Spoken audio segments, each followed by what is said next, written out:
good? What's good, everyone? Welcome back to an episode of What the Game Means to Me. I'm, of course, one half of the pod, Jelani Brown. That will be here in a second. But, of course, we got a very, very special guest in the building today, Vice President of Off the Ball Network and, of course, host of UpNFlamez, Mr. Mo Murphy. How you doing today, sir? What's up, bro? It's been a while since I've been on, man. It's been too long, bro. I'm glad to get back on here. You know, I know I'm going to cut out early. Selection Sunday, kind of a big day for me since things fell into my place. But, yeah, I'm glad to come on for a little bit. Exactly, yeah. Exactly what we about to hop right into and talk about because, like you said, and we honestly, I told that me and him were supposed to do a show yesterday. I was like, you know what? Let me wait. Let's wait a day because I'm pretty sure something's going to happen today that's going to shake some things up for the college football playoffs. And like you said, things fall into place for maybe your team and another team that we'll probably talk about in a second. But real quick before we get into it, I'll let the tape roll.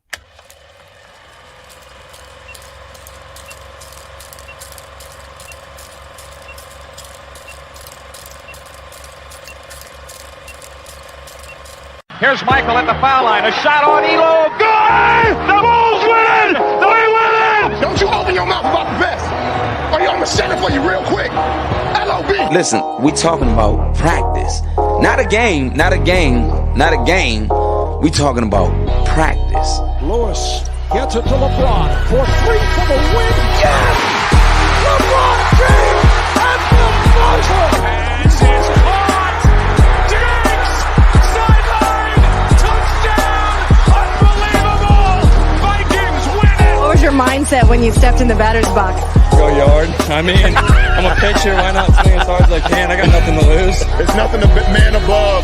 Don't put you in situations that you can't handle. Instead of saying, why me?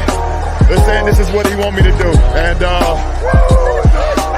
Cleveland! This is for you! The way we approach the game is the same way we approach life. You do the right thing. You make the right play. You make the right play. And in life, it's the same thing. What do you feel in your heart is the right thing to do? And you do that. You know, it seems so simple, but sometimes the simplest things are the hardest things to do. And I think it's just that.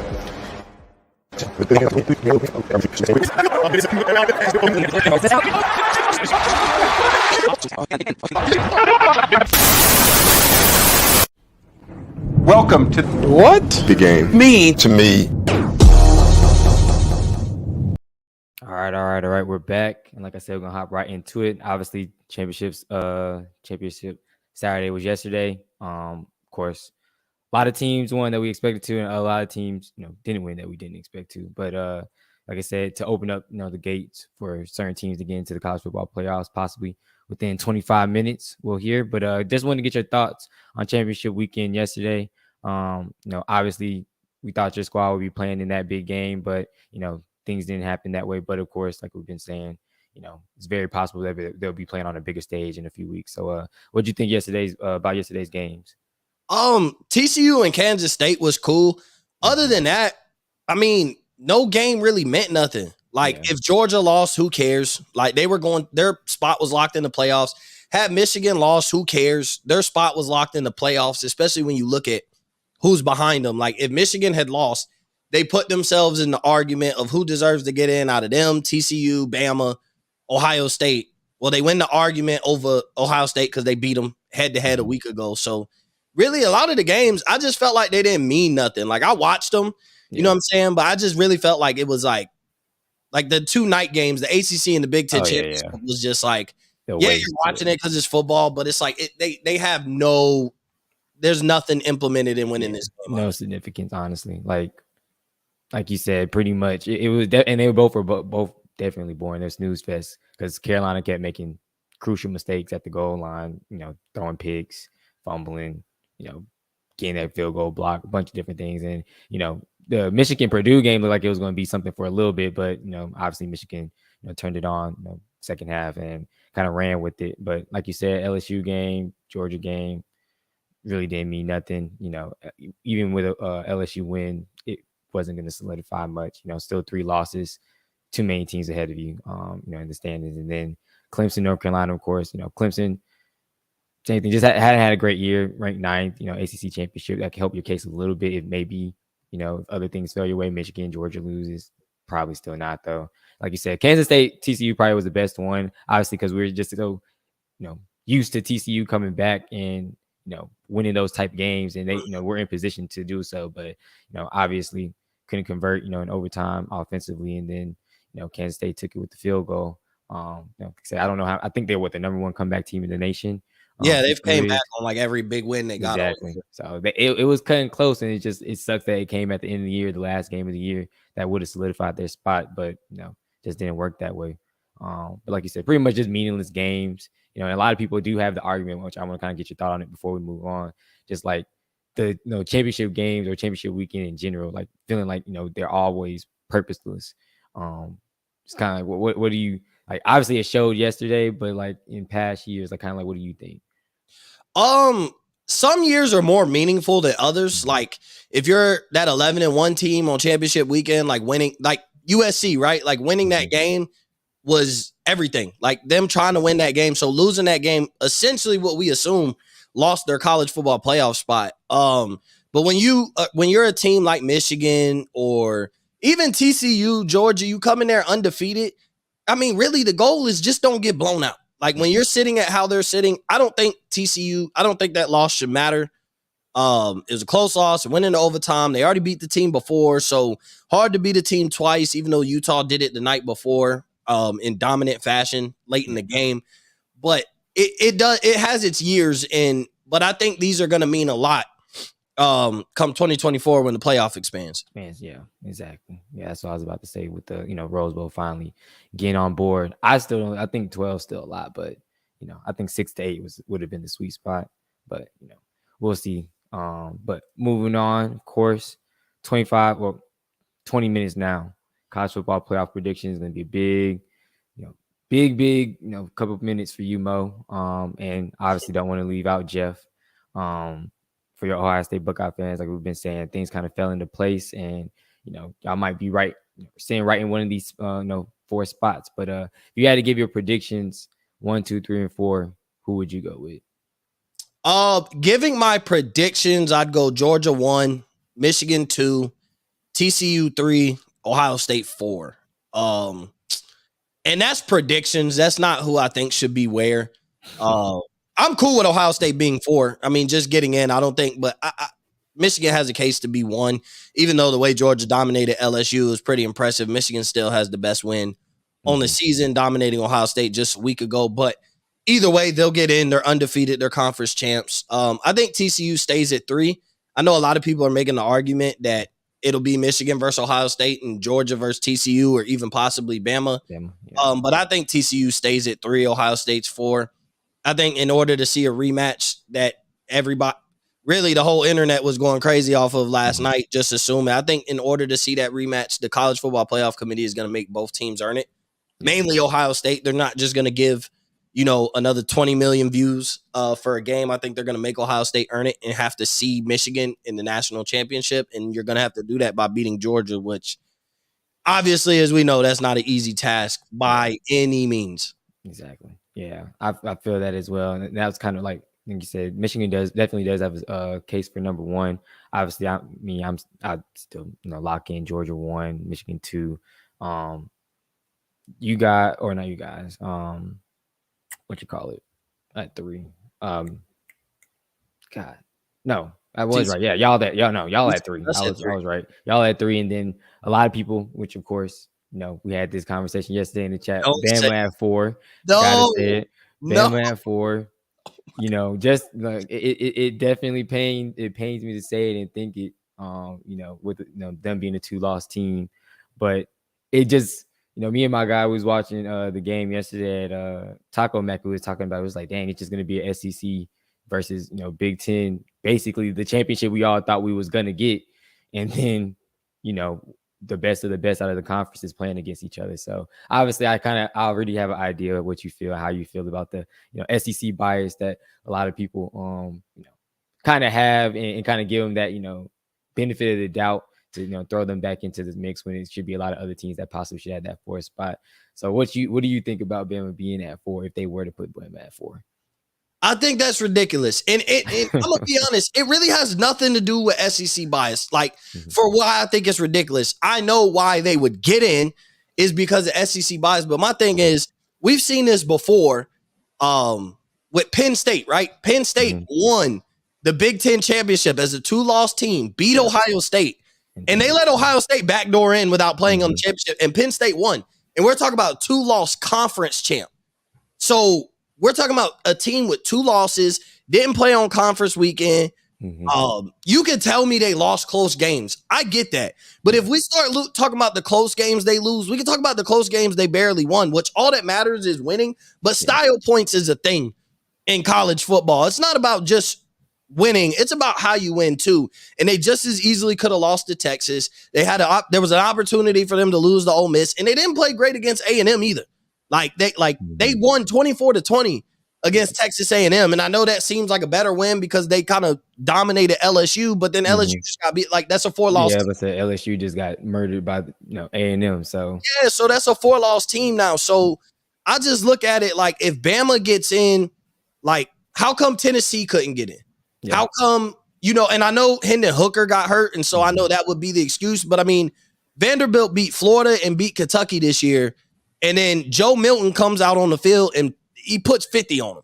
Yeah. So I'm not going to say he's not as good as Hendon Hooker, but to say that offense doesn't look just as potent with Joe Milton, I think would be kind of crazy. And so Tennessee beat Alabama. So if we're going to consider if we're going to consider Bama, then why not consider Tennessee? Why not consider Penn State? Like, the other 2-loss teams, like, nobody's talking about Penn State. I know they lost to Ohio State and Michigan, but nobody's talking about them being in, and they're a 2-loss team. Nobody's even really considering Tennessee. Yeah. And so my thing is, why Bama over TCU? Like, just their best win is Texas. They won by 1 point on a game-winning field goal. That's Bama's best win is against Texas. TCU's best win is against Kansas State. They're going to jump from wherever they were at 10. They'll probably jump to 8 anyway for winning that game yesterday. They also have a common opponent in Texas. They won 17-10, so it's not like it was a different type of game. It was still a close game, but their 2 best wins, Bama's 2 best wins, are against teams ranked in the 20s. And I understand their losses. You could tell me the strength of schedule. Yeah, they had to play Tennessee. They had to play LSU, but also LSU has come off as, like, they're still a really good team, but it's the first year of Brian Kelly, so they got some kinks they could be got. Georgia showed you that. Tennessee, obviously that was down to the wire, but everybody hollers about strength of schedule, but, like, you got to win. Like, you can't say, oh, our schedule was tougher than Ohio State's. Yes, but you didn't win.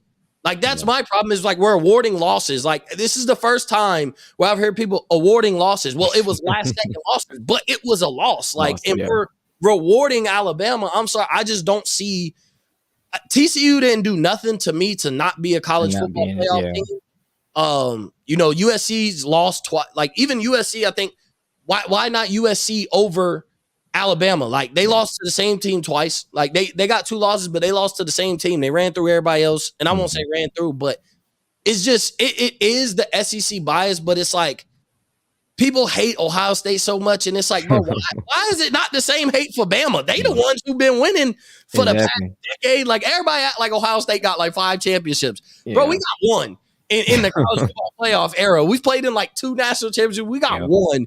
Bama's been winning, and they're getting all this love. It's like, aren't we supposed to hate Bama? Yeah, that's honestly what happened. Like, as soon as obviously I'm a Florida fan. I've hated Bama as long as I can remember. And it seems as soon as the college football playoffs came into effect, like, all that Bama hate. And I remember always hearing it, obviously being down here, Georgia, Florida fans, even LSU to an extent, because a lot of people came over, from New Orleans, with Katrina and everything. So we got a mixture of fans, where I'm at.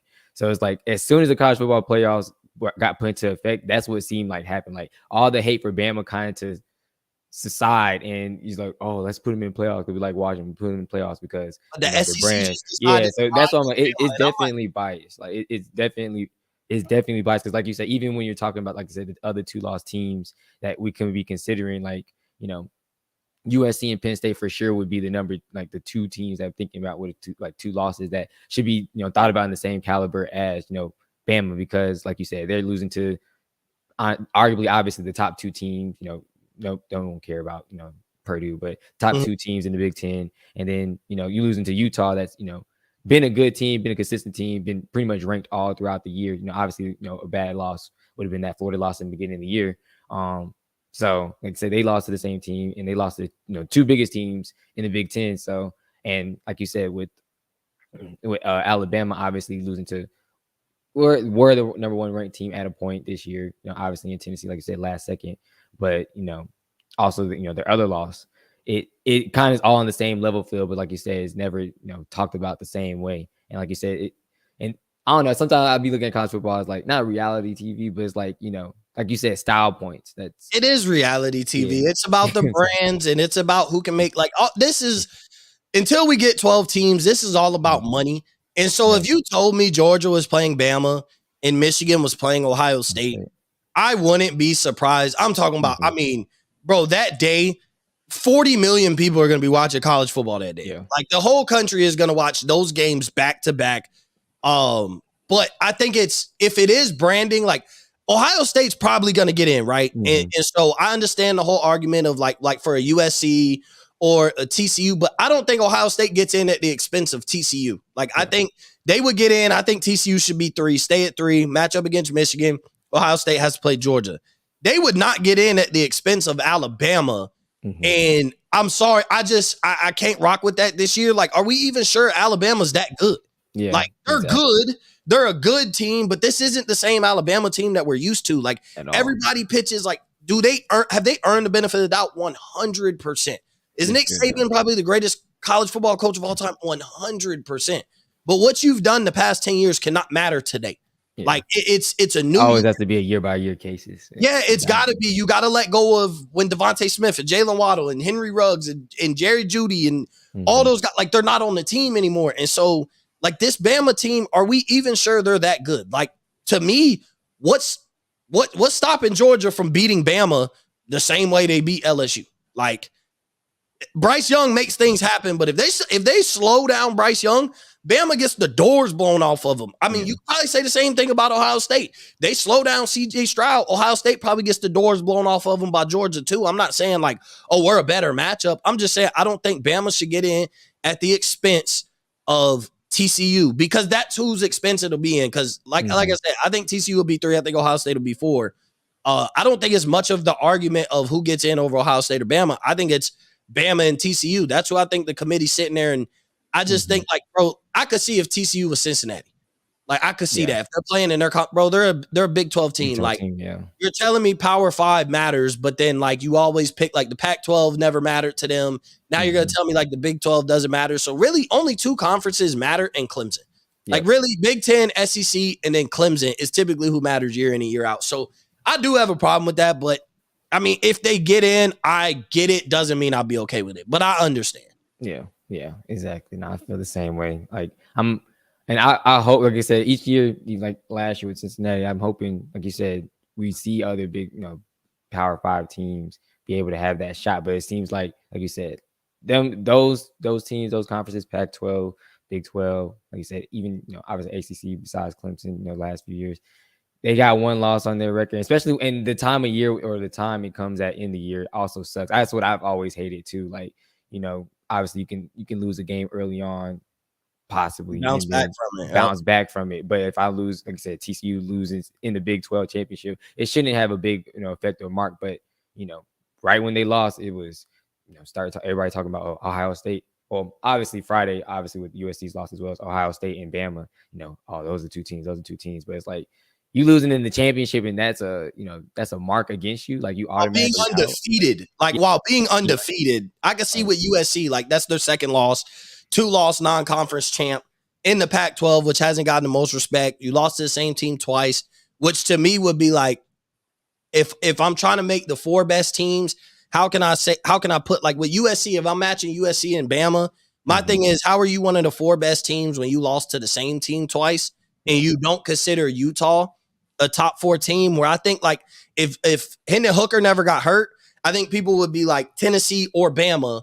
And I think the argument would go for Tennessee. I think Tennessee would be ranked ahead of Bama if Hendon Hooker didn't get hurt. Yeah. And so, okay, you lost to a team who could have been one of the 4 best teams. And then you lost to LSU, who until they coughed it up against Texas A&M, essentially like they would have had an argument. Like had they not lost to Texas A&M and won yesterday, Like we'd be talking about they're probably a playoff team and maybe Ohio State's the team. Now you're arguing Ohio State, TCU, and Bama. And I think TCU would win that argument or should win that argument, but that's not the case. So, I mean, I don't know. It's so many factors. It's like I would just love to be a fly on the wall in the room and kind of get an understanding because it's never been consistent at all. And everybody's like, oh, it works itself out, but does it? Because like TCU losing them, I could see if you put Ohio State 3 and TCU 4. I don't think it should be like that, but I could even understand that. Like ratings, we're trying to get even. We want TCU blown out, and we want another 17 million people to watch on ESPN. Watch Ohio State versus Michigan. We could build that up for the next 3 weeks. That'll be all the internet will be talking about. They'll be getting plenty of money off of it. I could understand that, but just to have the argument that TCU shouldn't be in over Bama, outside of anything except Nick Saban's their coach, and I ain't gonna lie. Real quick, what he did last night was pathetic. I'm sorry. Bro, he was on during the Big Ten championship pleading his case. I'm sorry. Like, Nick Saban, you're great, bro. You are elite of the elite. You are on the Mount Rushmore of college football coaches. You know, you've won so many championships. It's ridiculous. But at the same time, like, bro, to me, that was an all-time low. And I think, like, he got on there and did that because, like, you know, the committee will listen to me and maybe he got some power inside that room. But it was kind of pathetic because it was just like, bro, you ain't got to do that. Ain't no other coaches doing that. You ain't got to do that. He did it hard. I'm like, all right, bro. Like, I gotta go back. I saw a little notification for it. And I was like, what?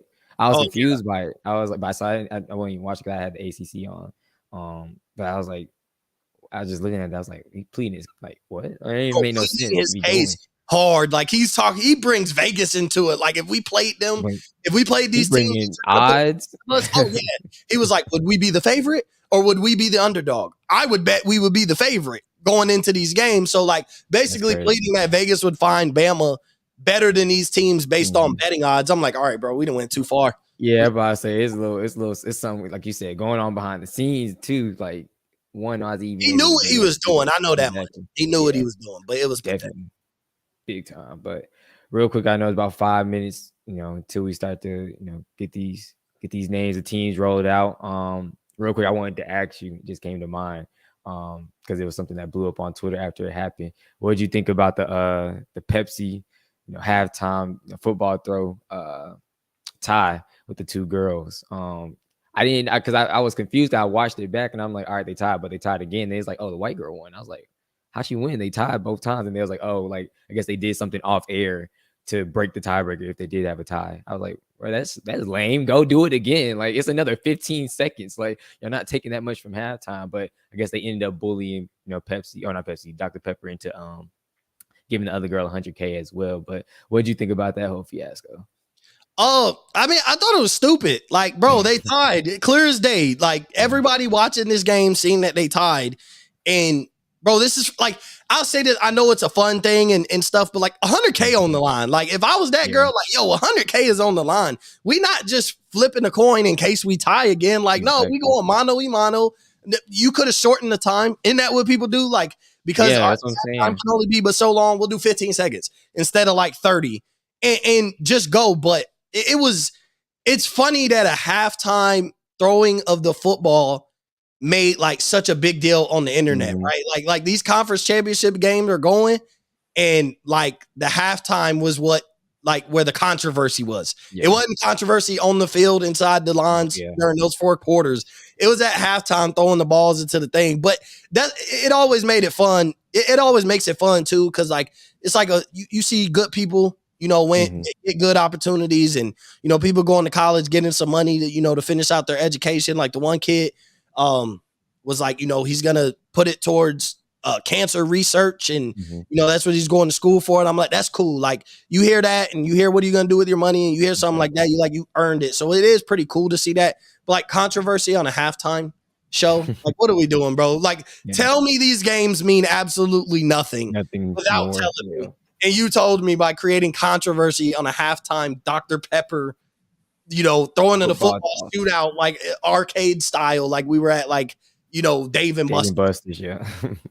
Yeah. And I didn't even realize the loser gets $20K anyway, which, obviously still a good amount of money, but it's not $100K. But also they was trying to, another thing, it always comes back year in, year out.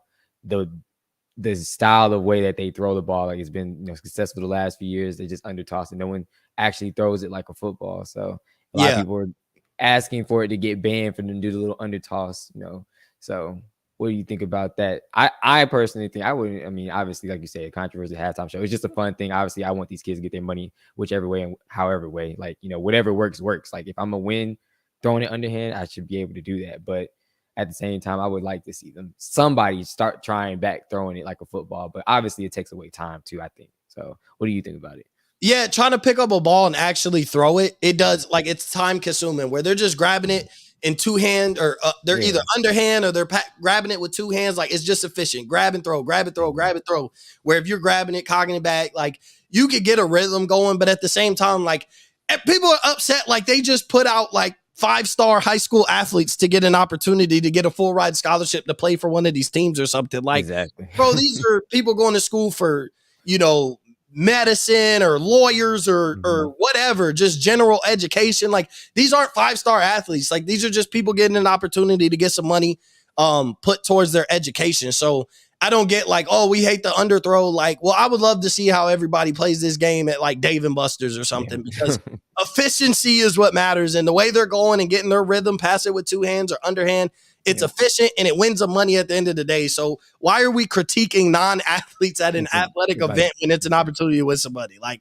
that's like critiquing somebody who makes a half-court shot because they ran full court and shot it to make it like, oh, he wasn't good enough. Like, that wasn't an actual shot. Like, who cares, bro? It's an opportunity. Like, we can't critique non-athletes at an athletic event. It makes no sense. Exactly. Like they're out there being CJ Stroud or Bryce. Yeah, like we got DJU versus Bryce Young versus CJ Stroud versus Will Levis out there. Like, bro, these are non-athletes with an opportunity to win some money towards their education. Yes, sir. Yes, sir. But again, I appreciate you being on. Like I said, it's a minute left. If you want to stay on, of course, I did want to actually forgot the Deshaun return. That's the biggest thing. And you're in Texas too. And I know you were talking about possibly going to the game. So yeah, that didn't happen. Yeah, obviously because you're on with me. But again, like I said, I know it's a lot going on, down that way. Deshaun's coming back.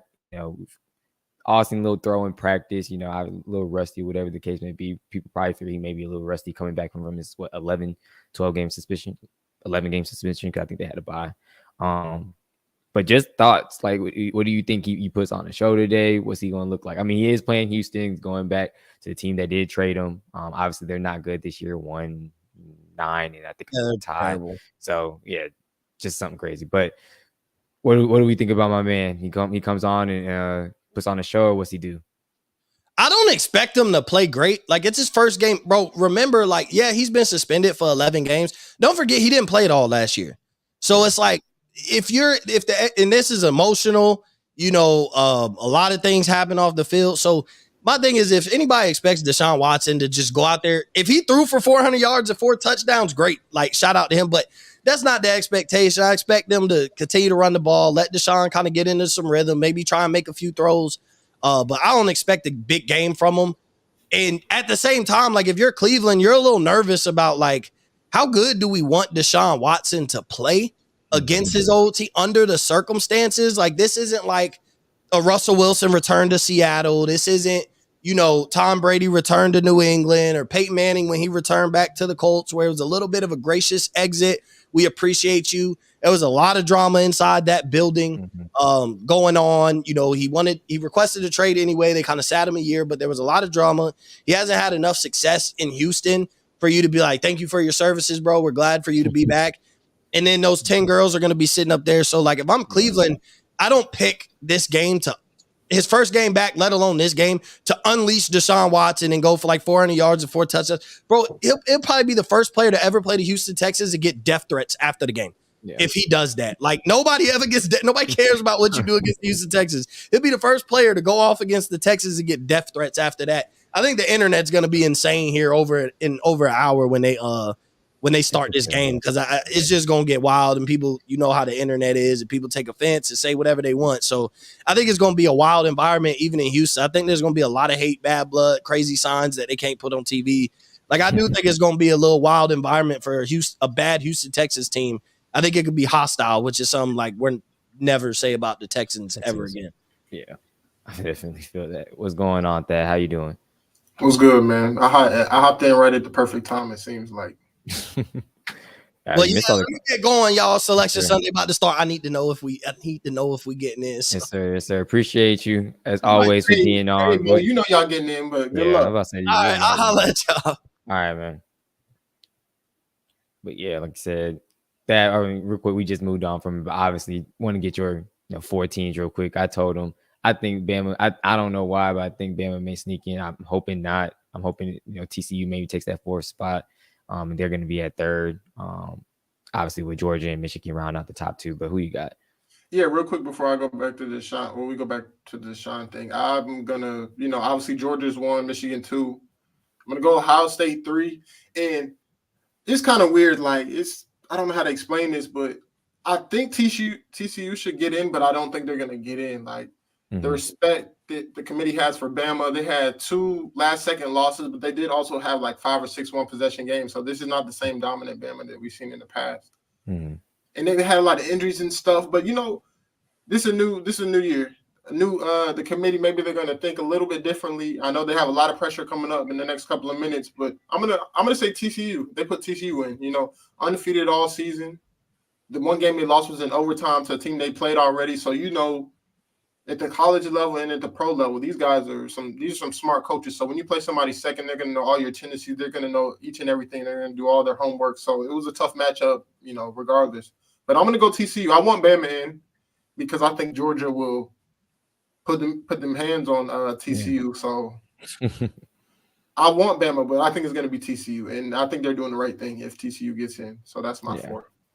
Yeah, I just said it was going to be what we all thought the real championships, the SEC and Big Ten championships should be. Yeah, it should be. But that's what I was hoping for. It could be, it may be, but I also think TCU has definitely earned it, and hopefully they slide either that 3rd or 4th spot. But like you said, they do got a lot of pressure coming up, which I'm about to put it on the phone now just to make sure we both hear and see. Obviously, we're gonna get the notifications as well. But the Deshaun Watson return, obviously, Mo pretty much hit the nail on the head with a lot of things that he said. I don't think they may try to unleash him, but I just don't think he plays as, I don't think he plays as well as obviously he's capable of. Obviously he sat out all last year. He done missed, obviously more than half of the year this year. Even in preseason, he didn't look the greatest either. And obviously he got he has we talk about all the time, an inspired group of people on and off the field that's on the other side of this waiting for him. And when he does, take the field in less than an hour now. But so I don't think he, really goes off. I do think they end up finding a way to win the game for sure. But like you said, I think the environment, off the field and just everything that we're going to be seeing in media is going to take more, notice than what actually happens in between the lines anyway. But what do you think about Deshaun's return and, just how you think he's going to play, and if he plays up to par? First off, I want to say I'm not a fan of anything that happened off the field, whether it was true or not. I wish he could have handled all that better, but I am a fan of the player. I knew him a little bit growing up in high school, so I've always been a fan of his, and I wish him the best, but, I do not support the stuff that's going on. But, Mo, when I hopped in, I heard Mo say something, and I agree with it. It's football, man, and this is the highest level. Like, you take 2 years off of anything, you're going to be rusty. And when you're going against the best, it's not going to be smooth. Like, I know the Browns are expecting them to, win their last 6 games, but this is the NFL. This man hasn't played. He didn't play last year. He missed this year, and he just started practicing with the team about a month ago. So it's a rough situation overall. So I'm not expecting too much. I'm going to give him at least the end of this 6 games is like his little preseason. So next season, I'm going to be expecting to see the best of Deshaun Watson. But hey, this is D. Watt. So he was in my opinion, top 5 quarterback when he left the game, top 7 quarterback. So he could hit the ground running. I know he's been waiting for this moment, going against your former team that you wanted to trade from. So emotions are running high. So he might be a little nervous and play shaky, but I wouldn't be surprised if he went out there and had a 20 for 25 game with about 3 touchdowns, but that's asking a lot. But I think he's good. I think they're gonna be good because this is a roster. He's gonna show once he gets, he rounds into shape. He's gonna show that what this team could be. Baker Mayfield had all this talent, couldn't get it done, but Deshaun Watson will take them to the next level if he can round back into his form. He's not too old. He just turned 27, so still got a lot of time ahead of him. A lot of years left to play. So. Yeah, like I said, obviously he essentially has to be the quarterback of the future. All that guaranteed money and years that he signed for. Like you said, it may work out for them this year. Like you say, come in, win the last 6 games, somehow sneak into one of the wild card spots or playoff spots in general. I mean, depending, they may not be too far out from the division, but 4 games back in their division. So yeah, I was like, so more likely that's over with. But never know. But like I said, it's more so preparation, I'm guessing, obviously for next year. But say we'll see. They should win today. Who knows? We'll figure out, if we pick them in our pick'ems or not. But next, gonna kind of move on to just some of the games, I guess to watch today. Obviously, we're gonna talk about the game to watch. But I just picked out 3 matchups. It's actually a pretty good slate of football games on this week, I would say. Even ones that like, I was gonna say probably the best week so far, honestly, that we've seen. Even like teams that aren't like record wise aren't doing the greatest. They still are pretty good matchups in that sense. I think what Raiders and Chargers play today, Packers play somebody as well. So, but anyway, Commanders, Giants, like I said, really crazy how things turn around in a year or two for certain divisions and certain teams. We were joking about NFC least forever, and now all their teams are at least 2 games above 500, and this is another pivotal matchup as well for the division, but also for playoff race wild card wise. Commanders got a big win last week against my squad, which for the life of me, I don't know why the hell we threw the ball. We should have just ran it. It's another conversation for another day, but they end up getting a big win, 7-5. Obviously, Giants sitting at 7-4. Winner of this, obviously head to head, it's a big thing, and then also probably move up in the standings. It'll be what? Oh, well, they'll be. I forget. Obviously, there'll be games behind, the Eagles, which I think we all kind of feel like they probably got it handily in hand now, that division. But again, wild card implications are on the line. Commanders, Giants. Who do you think comes out with the win today? Who do you think, just continues to truck on? Because I think winning streaks are on the line for Commanders. Are they the one last 6 or 7?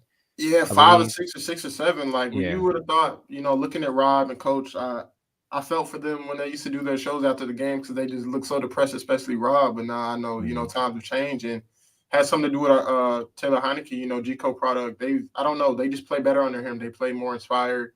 And the Giants, on the other hand, they've lost 2 in a row. Saquon has been bottled up in the running game. He means almost everything to the offense. So without a receiving core, if you can't run the ball, man, it's going to be tough sledding in the NFL with all these smart defensive coaches. But, I don't know what this comes down to. I really don't. I think it comes down to the trenches because Washington D-line is top tier. And Chase Young's coming back this week or next week. I think. So, it's only going to get tougher and tougher for those guys. And, it's a big divisional matchup. I know they have divisional games coming up back-to-back. So, these games are crucial in the wild card race, and they're both in the thick of it. So, this game's going to mean everything. And it's going to come down to Daniel Jones' arm. I feel like I don't think they're going to stop Saquon, but they're going to contain him enough to where Daniel Jones is going to have to make a lot of plays in the passing game to, get the victory. And I don't know if he's capable of doing that. The Giants they had some rough games. So I don't really believe them as much. And, their record, they're 7-4, but they squeaked out a lot of early close wins. They could easily be 4-7 or 3-8. So, is this Giants team really, really good? And, we'll find that out over the next couple of weeks. But I'm going to ride the hot hand. I'm going to go with Heineke. He's looking good. Brian Robinson's added another element to the offense in the run game. And then, they have some weapons on the outside. So I'm going to roll with the Commanders. They're the hot team. They're playing hard for their coach. And I feel like they're going to continue that streak and make the NFC East race even more interesting.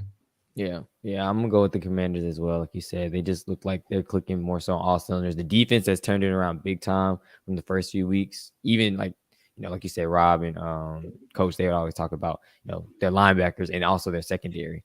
And they've played a lot better within this win streak as well. Like you said, that front four is just getting even more healthier as the week is coming. Sweat came back, and then also Chase supposed to come back as well. So think like I said, Ryan the hot hand. The Giants just haven't been the same. Like I said, a lot of the games that they won early on were one possession games, or just close games to where the defense will help close it out for them, or just have played inspired football in the second half, but they've never. I don't know if I've seen a game that they've played where they just look like dominant from start to finish, and they just look like that a team that is sitting at 7-4 or should be sitting at 7-4. So like I said, they are a team that can be got. Like I said, 2 games dropped, looking like a third one today because I'm gonna go with the Commanders as well. But next, moving on, we got good game. Yeah, this is probably this is like I said, there's a lot of good games today. I want to say it's one of the games of the week, but when you think about it, we got AFC Championship rematch as well today. So. And they're all. I think both of these are at 425. Oh yeah, I'm locked in. I got both TVs ready to go as soon as we hopefully we get the dub. But exactly. So, Dolphins versus 49ers. 49ers have, they just been clicking. Another team has been clicking on all cylinders. I figured it out. Since getting back healthy on defense, getting everybody back healthy on offense, and obviously making the CMC trade. Both sides of the ball, they just looking, just crazy. I think the 49ers defense has shut out the last 4 teams in the second half that they played. So just wild stuff over there. And then obviously Dolphins, since Tua has come back as well from injury, they've been clicking as well on both sides of the ball. Obviously him, that Tyreek connection, Jalen Waddle as well. And then they made a trade for former 49ers running back Jeff Wilson has, kind of added another element, like you said, to their backfield as well. So another good game, 8-3 versus 7-4. Who you got in this one? This is a tough one. First, this is it's a kind of like a familiar foe matchup. You got Mike McDaniels that came from the Niners, running game coordinator. He got a lot of guys with him, Mostert, Jeff Wilson, even people off the staff. So, both sides are going to know what the other person likes to do or what they're really good at. So, is it really just going to be a real I know the NFL is always a chess match, but this is going to be a real deal chess match. With 2 of the smarter young minds in the game. But I'm kind of torn. The Dolphins haven't lost when Tua started, finished the full game. They haven't lost a game all season. But the Niners are clicking, and they're my Super Bowl pick out of the NFC, as of today. And I feel like, everybody has to lose eventually. So I feel like the Niners are going to win. I hope that people don't, start to question Tua after one loss because he's only lost one time this year. Don't start saying he can't win the playoffs. Oh, you lost to this team. But the Dolphins, they do what they're supposed to do. Beat teams you're better than, but they don't have too many really good wins on their resume. I know they had the Bills earlier in the season, but they beat teams like the Texans. The Browns are solid, but the Texans, the Browns, they beat up on teams they're supposed to. So this is a real tough test, since that Bills game.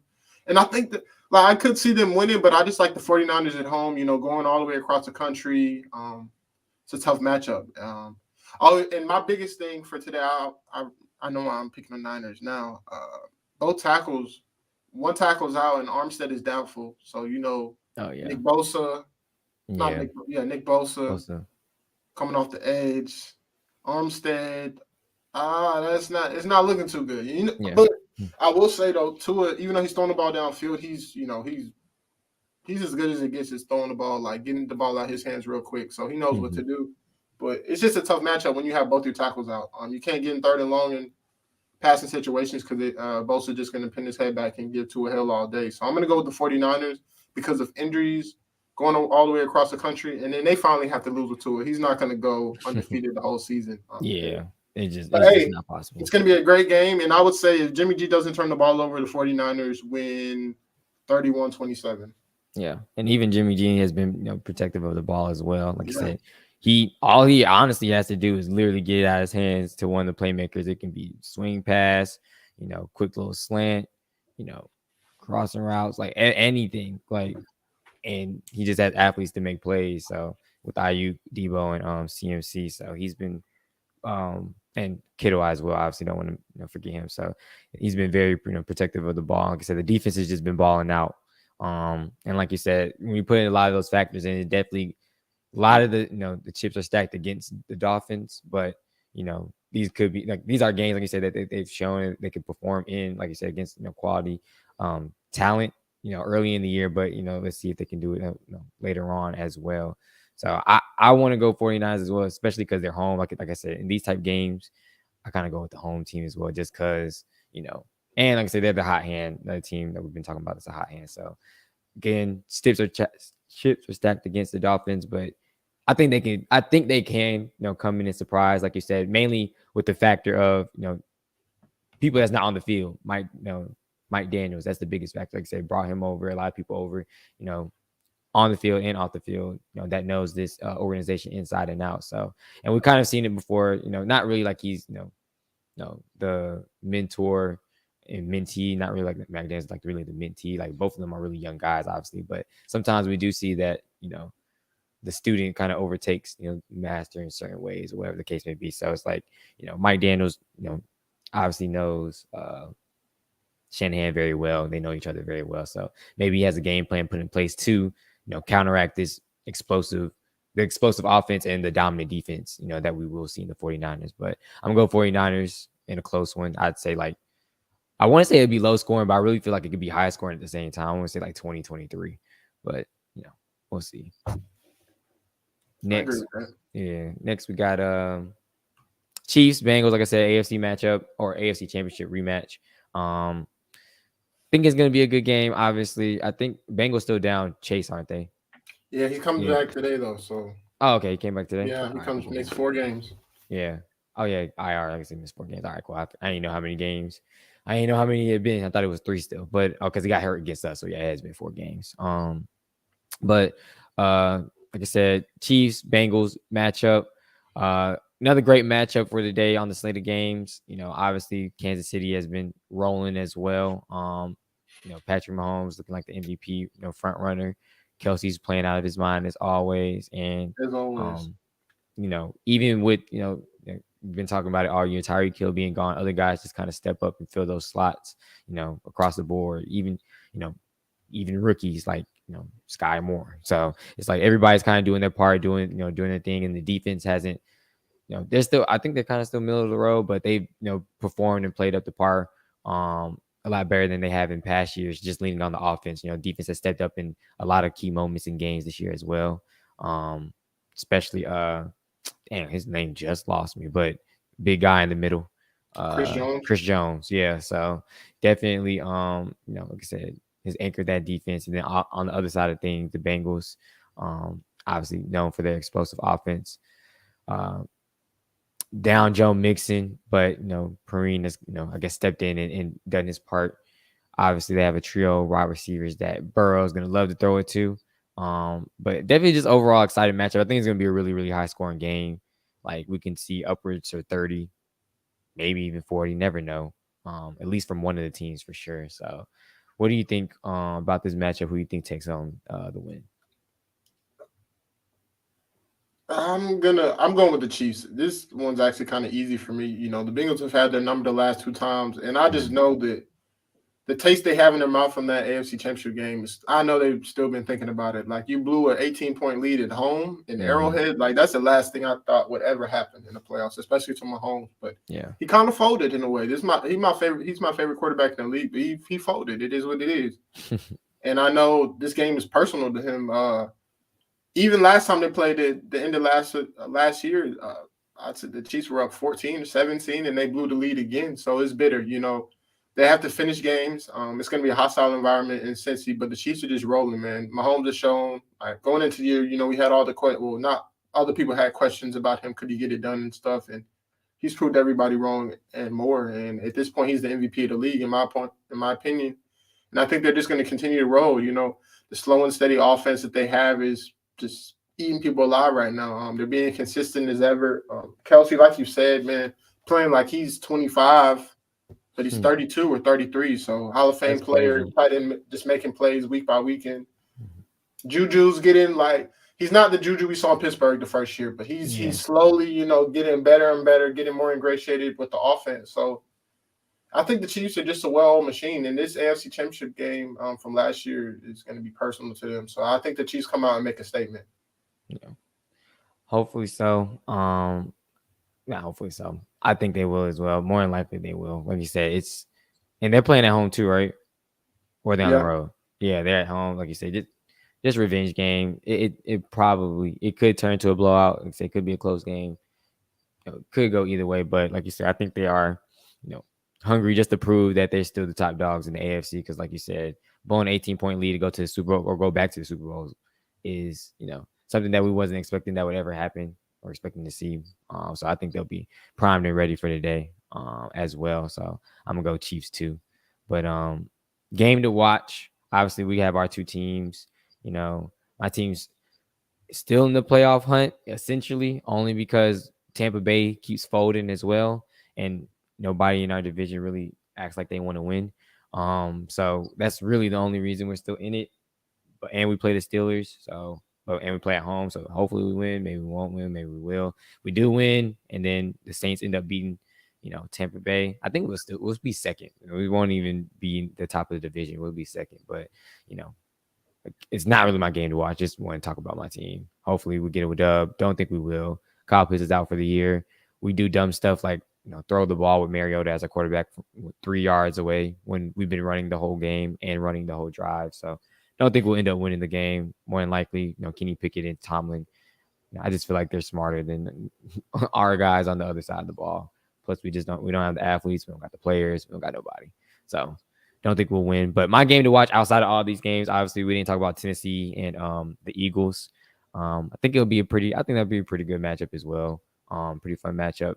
Titans always seem Vrabel's a hell of a coach. Titans are always just right there. We never think they should be.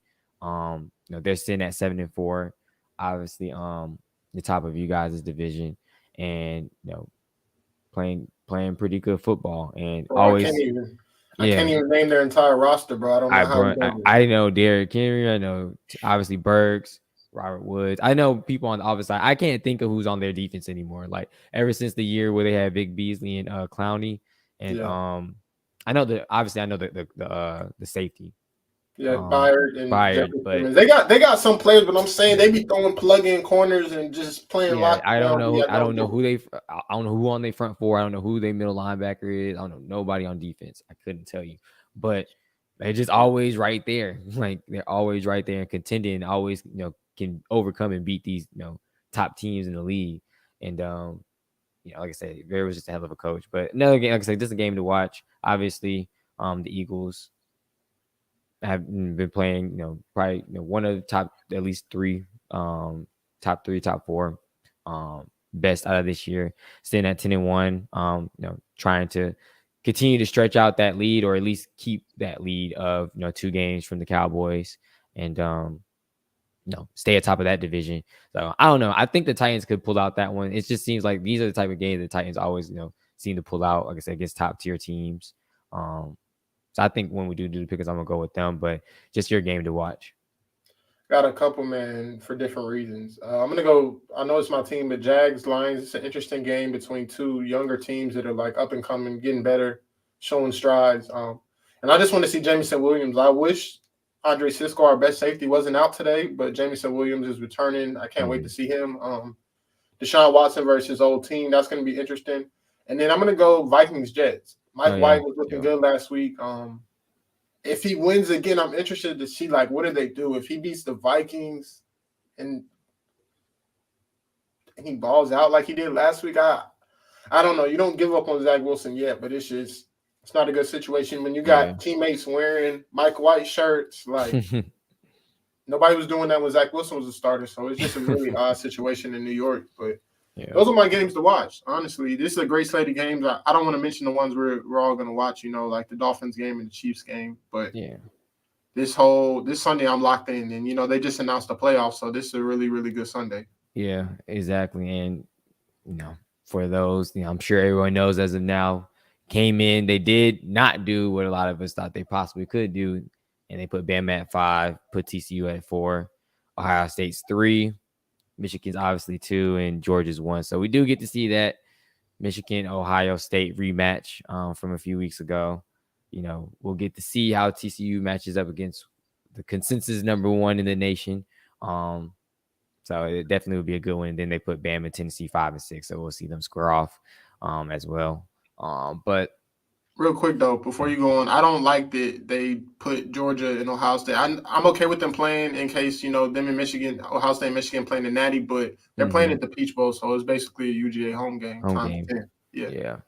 They always do that. Fans show up, so they're gonna buy their tickets, but still, UGA fans. I don't like that. It's that's how it is. That's how it was yesterday too. It's crazy. Yeah, but I honestly thought they. Most said it. You thought he could be or they thought they could leave TCU at 3 and put Ohio State at 4, being that they lost an overtime game in the Big 12 championship, which I wouldn't have been mad at. But obviously I told him, I was like, I feel like obviously college football is like reality TV. They're gonna, in a sense, match up the teams that's gonna bring in the most money. Obviously, a lot of people want to see Michigan play Ohio State again.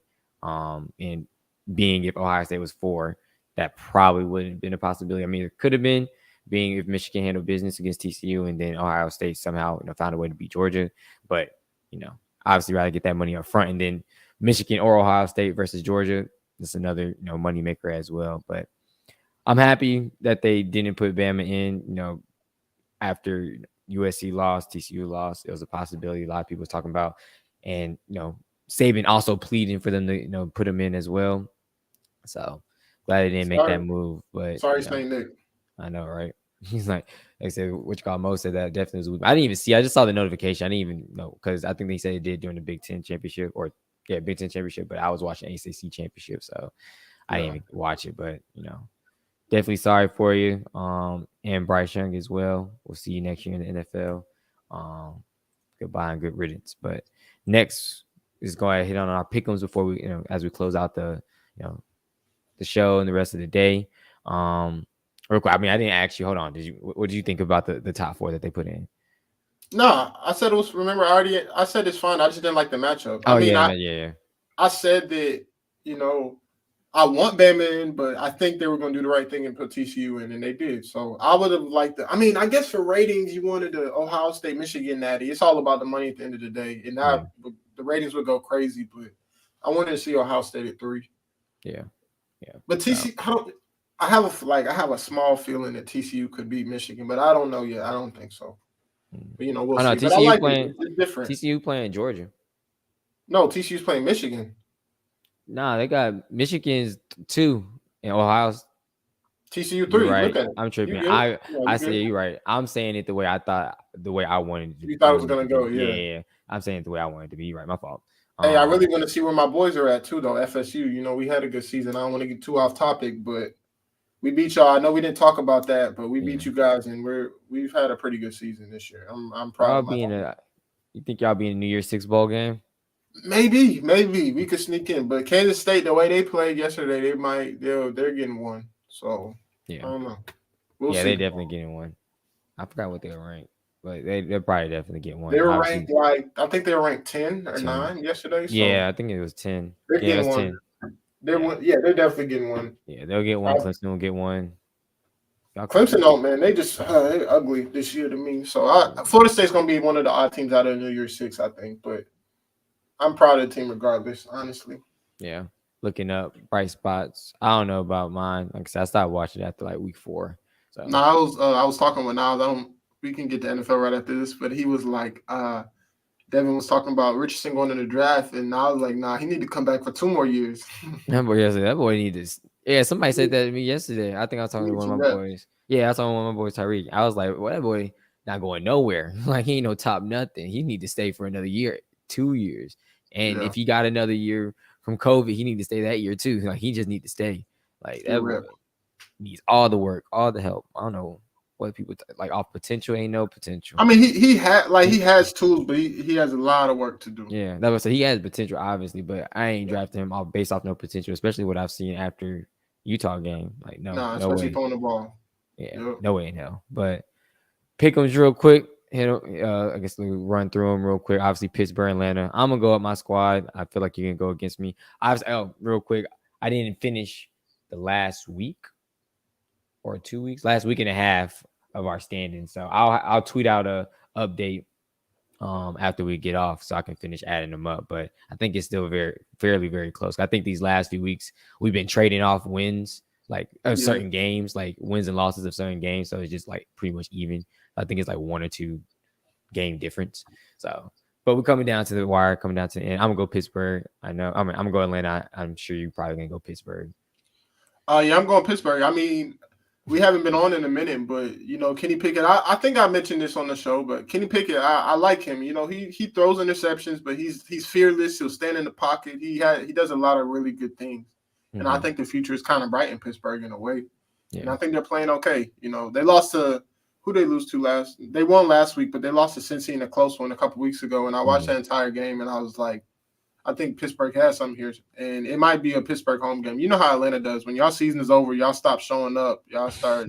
They just don't show up, and Pittsburgh's going to fill the seats. So I'm going to see a lot of terrible towels in the A today, and I'm going to go with Pittsburgh. Yeah, more than likely. I think because I'm in like a little Facebook group like Falcons, like just be watching, looking at what they be talking about. They be selling tickets sometimes, and I know they be selling it. They don't be kidding. They probably just be selling it to Pittsburgh fans, like whoever is the rival team. Like sometimes they'll try to do the right thing, give it to a Falcons fan, but other times it's like it's for the money, so they don't really care. Probably a lot of terrible towels in the Mercedes-Benz today. But Green Bay, Chicago, I'm gonna go Green Bay. Is Jordan Love starting today? No, Aaron Rodgers is clear. Aaron Rodgers, he did look okay.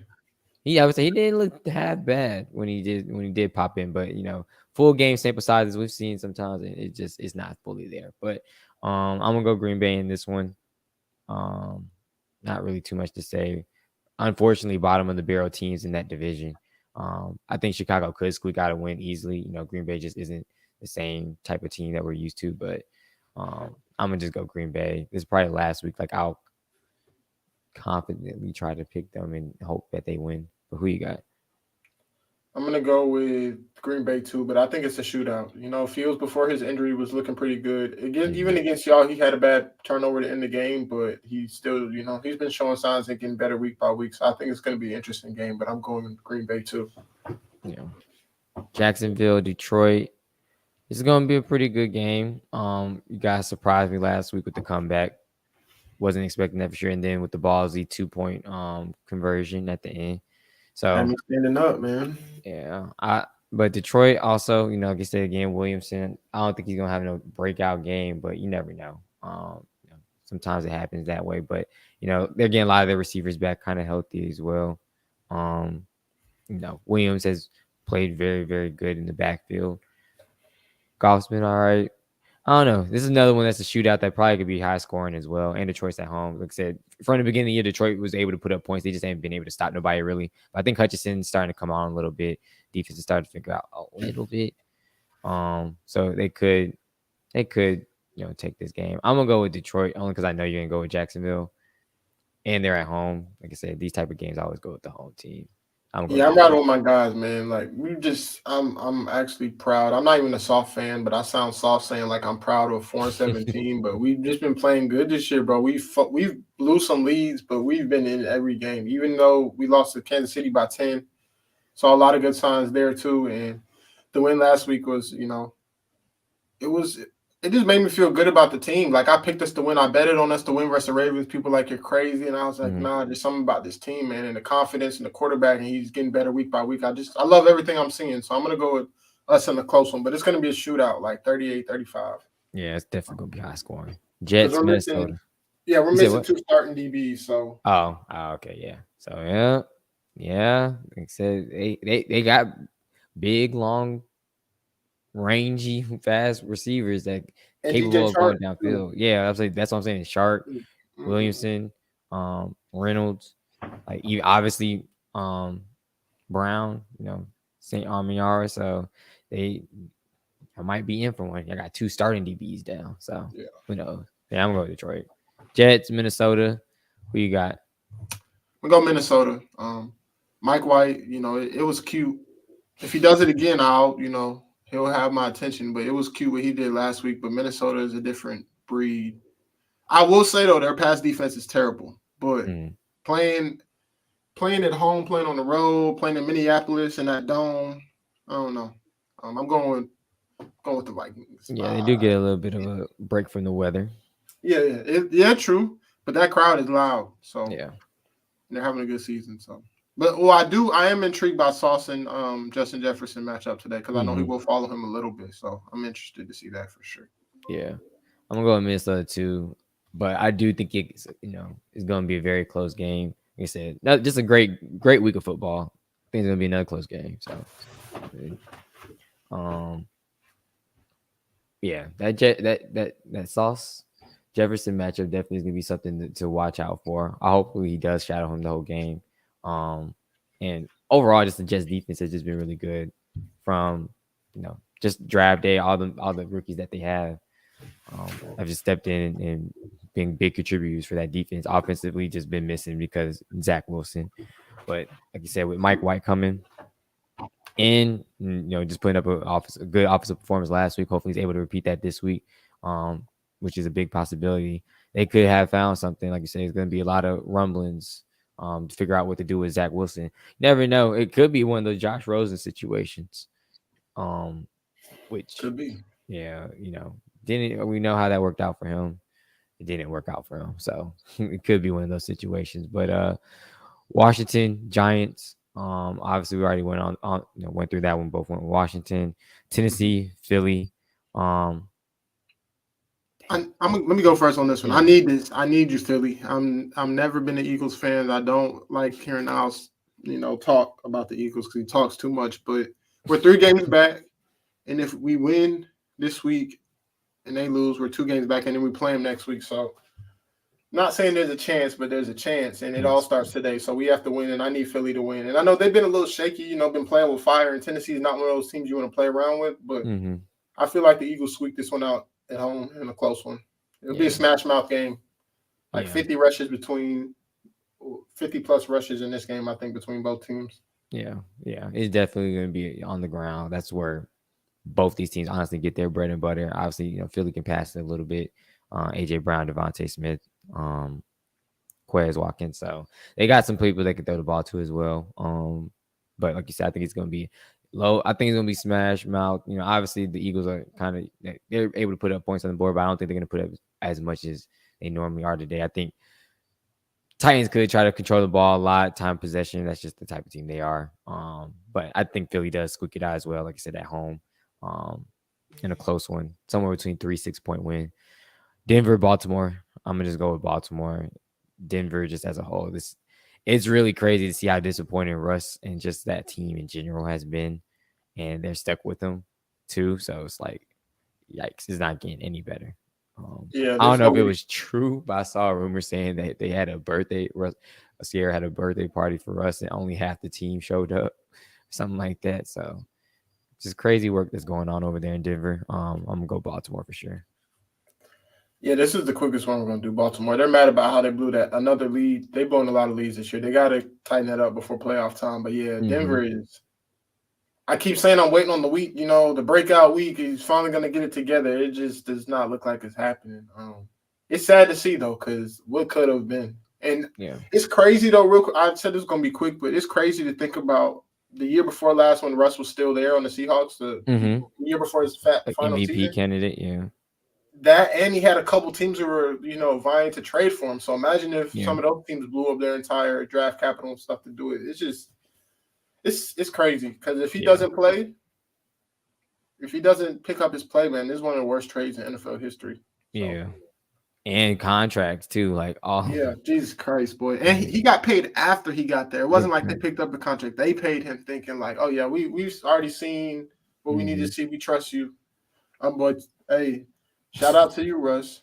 But he's not gonna be good in Denver ever if he doesn't pick up his play. They're gonna hate him forever in Denver. Crazy. They're gonna be riding him right out the door. It's really crazy.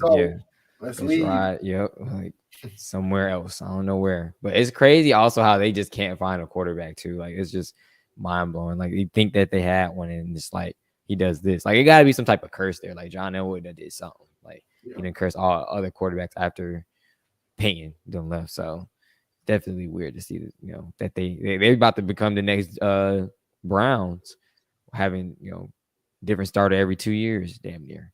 So crazy work, but hopefully they're able to figure out shortly. Cleveland, Houston. I think we're going with Cleveland. Yeah. In a weird game, but Cleveland. Seattle, Rams. Seattle for me. Seattle's playing a little better, and the Rams are just Super Bowl hangover, and they just can't stay healthy. It's just a lost season for them. Yeah. But it happens to the best of them. The Super Bowl hangover is real, and the Rams are getting the worst of it. I don't think anybody expected them to have a top 10 pick, and they're blessing the Lions in their rebuild because the Lions had their first round pick. So it's not good in LA right now. But I'm going Seattle. Yeah, I'm gonna go Seattle as well. Like you said, just It is hitting them pretty hard. Like, most teams that we've seen these past few years, like it hasn't hit this hard. Were they 3-8 or something like that, 3-7?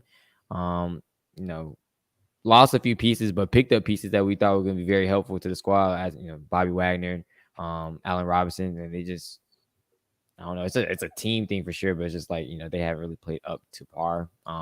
Especially Robinson, they just haven't been able to find him the ball. Obviously, Stafford got hurt, came back.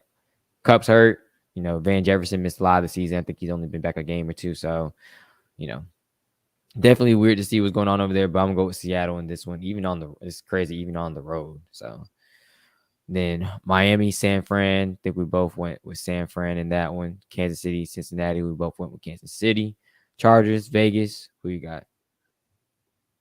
Chargers. No. Who won the first? I'm going Vegas because they played week 1 and the Chargers got them. So I'm going to go Vegas. Vegas is not playing that bad. They're not. Yeah. It's not the Denver situation with the Devontae. I'm not saying Devontae's playing bad or anything, But the Raiders are sneaky. They're not that bad. And they had a good win last week. Josh Jacobs is playing out of his mind in a contract year, like out of his mind. So yeah, I'm gonna go Vegas. It's a close one. And divisional games are always tough. Mm-hmm. It's like you said, it's definitely a tough one. Chargers have been like they just haven't just got over like that hump of mediocrity for some reason. And it's like they've won a lot of close games. They've been in a lot of games as well, but they've looked terrible in a lot of games too. So it's like, I don't know. Same thing for Vegas too, but like I said, I think they're starting to put it together a little bit. They're 4-7. Starting to put some back-to-back wins. Like you said, Josh Jacobs is balling out crazy. Love me for picking him up in fantasy. When a lot of people thought I got a guy that was going to split carries this year, but I'm gonna go with Chargers. I think it's a little bit more established. I think Justin Herbert has a few more guys he can get the ball to. I don't know if Mike Allen's back, but I know Keenan Allen's been back and he's been playing okay. The other, second or third and fourth string receivers, Carter, and Palmer have stepped up as well.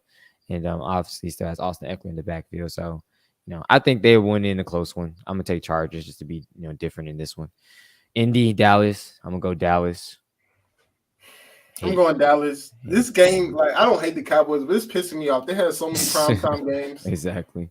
They got a bunch of primetime games every year, bro. And they should have flexed. This was the week to flex. You could have put Miami and San Fran, Cincinnati. I mean, nah, I know why they didn't flex Cincinnati and Kansas City because they got Tony Romo on them, so that's fine. Mm-hmm. But put San Fran and Miami. That's a great game. Yeah. Any type of other flex. They could have did anything with that, but Indy has been like they'll be in games, they'll come back, but then they just disappoint you in the end. Hey, but it will be. I think reason why I think it'll be a tough game because Dallas can't stop the run, and Jonathan Taylor's he's picking it up a little bit. He started the season slow, but he's playing better. So I think they could. I think they can make it a game. But yeah, flex this game out of here. I'd rather even watch the Jets and the Vikings or Philly and Tennessee. Like, come on, man. There's a bunch of games on. A bunch. They could easily put anything there, but it's whatever. They did what they did. Got to have Dallas in prime time, but I probably won't be watching it that much, or at least that closely. Then to round out, we got Monday Night Football, New Orleans, Tampa. I'm gonna go with New Orleans just for personal reasons. Even if they win, they'll be a half game back. I think, if they win, they'll be a half game back. But I'm just gonna go with them just for personal reasons. Hopefully, they help us continue to somewhat be in the divisional race. But who you got? All right, don't say I'm crazy, but I'm going with New Orleans, and I think that they bench Andy Dalton. They scored 0 points last week, so offense hasn't been clicking. They bench Andy Dalton mid-game, and Jameis comes in and wins the game in his first game back in Tampa because he was hurt last time. They played, so I think New Orleans gets to win, and Jameis comes off the bench to win it.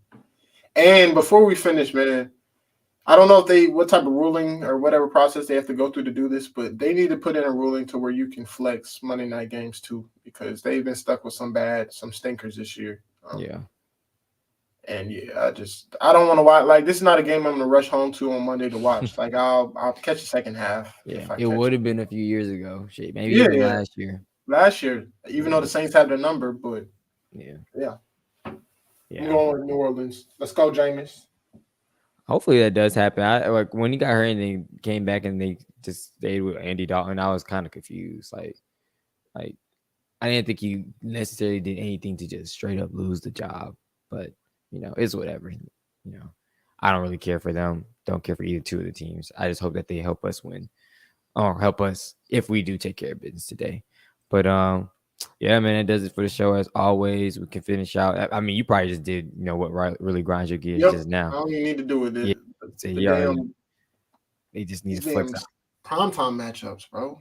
Yeah, even the Thursday. Well, obviously the Thursday night ones, that's a different story because Amazon bought that. They already had the schedule set. It's like you can't really flex that. But yeah, the Monday ones is a possibility. They should be able to do that too, just because obviously it's the next day over.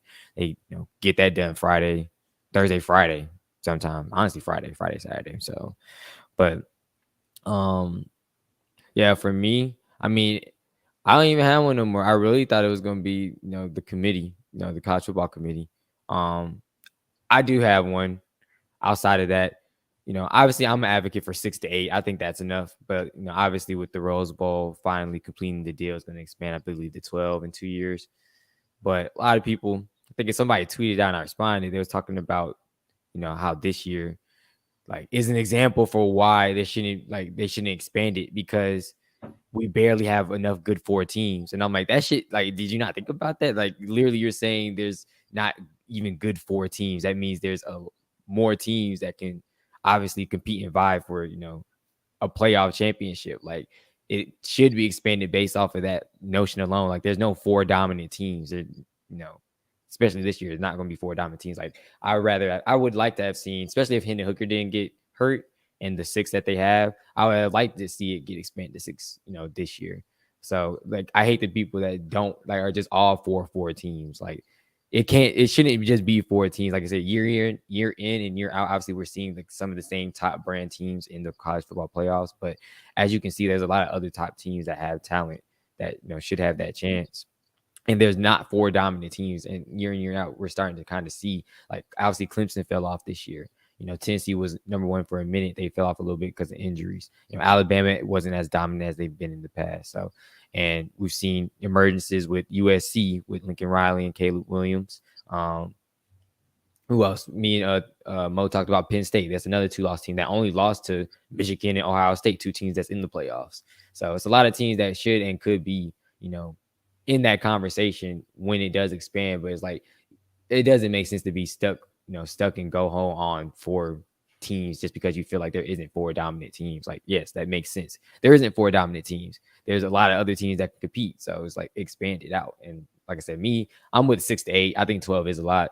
But, people that just, stuck on 4, it needs to be 4 and just hate any type of change.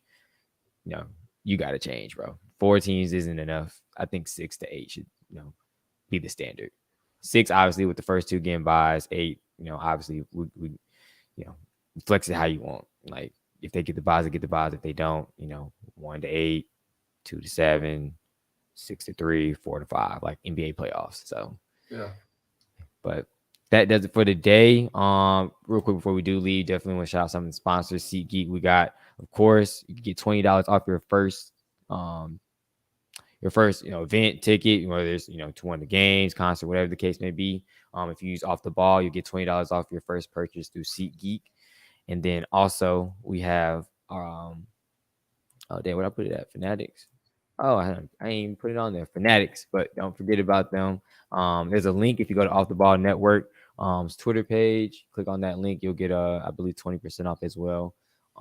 Using that link through Fanatics. So definitely want to shout out the sponsors. Appreciate everybody Off the Ball Network. Appreciate Mo for being on earlier, and congrats to him and Jeff for getting into the college football playoffs when they after they lost to Michigan, they thought they were down and out. They were ready to just they didn't care, washed looking at next season, but they squeaked their way in, found a way, or not found a way, but got to face Michigan again. Obviously, get a little bit of revenge. Hopefully, they'll play a lot better than what they did last week.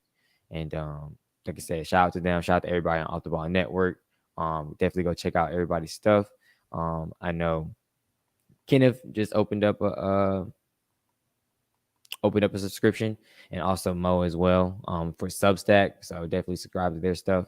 But just catch us, any of us on any of our shows throughout the week. And also obviously follow us. You know where to follow us at, right there at the bottom, what the game means to me on Instagram and Facebook, and the WTG MTM podcast on Twitter as well. But any last words before we get out there? Nah, man, good to be back. We're gonna try to be consistent for the rest of the year, and just hopefully I can enjoy my, NFL Sunday with my team winning. I want to see where FSU ends up. But good day overall. Great NFL Sunday slate. Hope you all enjoy, man. Yes, sir. Yes, sir. So we'll see you guys next time. See you next week, and have a good one.